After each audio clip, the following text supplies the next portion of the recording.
pré-revue qui est organisée par les ministères en charge de l'éducation et les organisations de la société civile dans son sens large. Ça veut dire les ONG que nous sommes, les syndicats d'enseignants, le secteur privé et les associations de parents.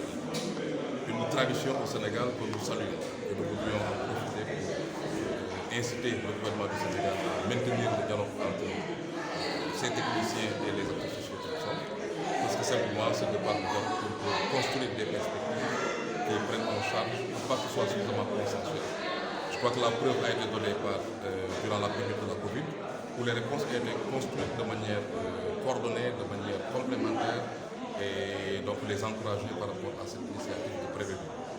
Oui, pour la pré-revue, nous concertons, c'est un moment évidemment de bilan et de perspective. Bilan, mais à partir en tout cas des recommandations qui vont être partagées avec les ministères en charge de l'éducation, pour nous informer un peu du niveau de mise en œuvre.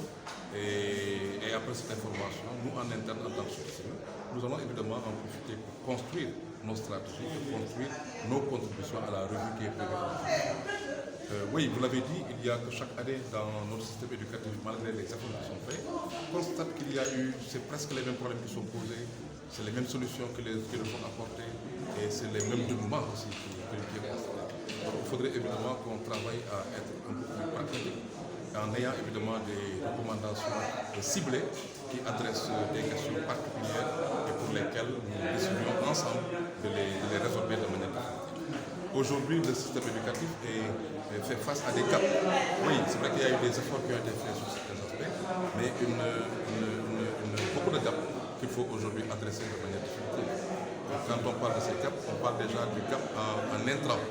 Nous manquons de salles de classe, nous avons des déficits en support, en manuel, des déficits en enseignants que nous avions évolué à 40 000.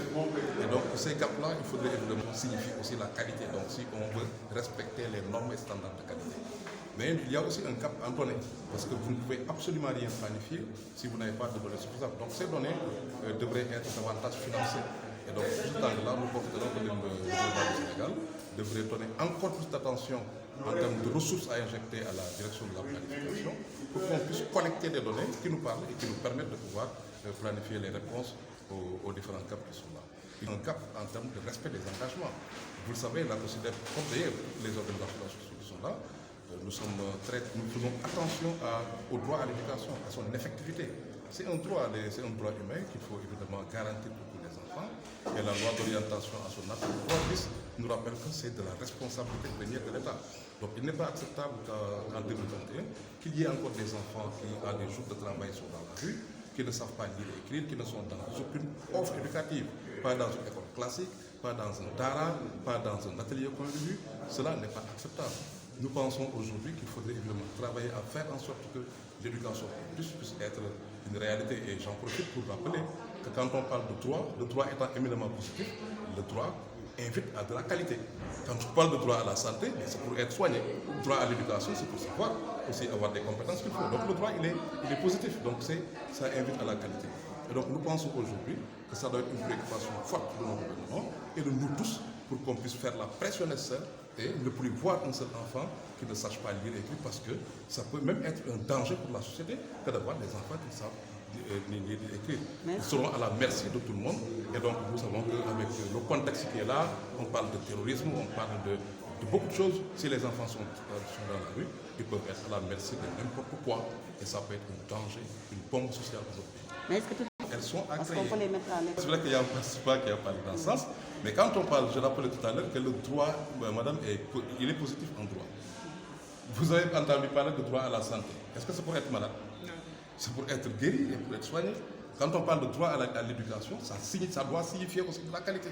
C'est ça que ça doit signifier. Maintenant, il faut remplir les conditions qui permettent d'avoir de la qualité. C'est pourquoi, tout à l'heure, on rappelait les normes et standards de qualité. Il faut qu'on soit dans des classes qui soient pléthoriques. Oui, c'est ça qui accompagne l'effectivité de ce droit-là. Il faut qu'on ait un curriculum, un programme qui soit pertinent. Il nous faut avoir des supports qui soient suffisants. Il nous faut avoir un environnement de sécurité qui soit sécurisé.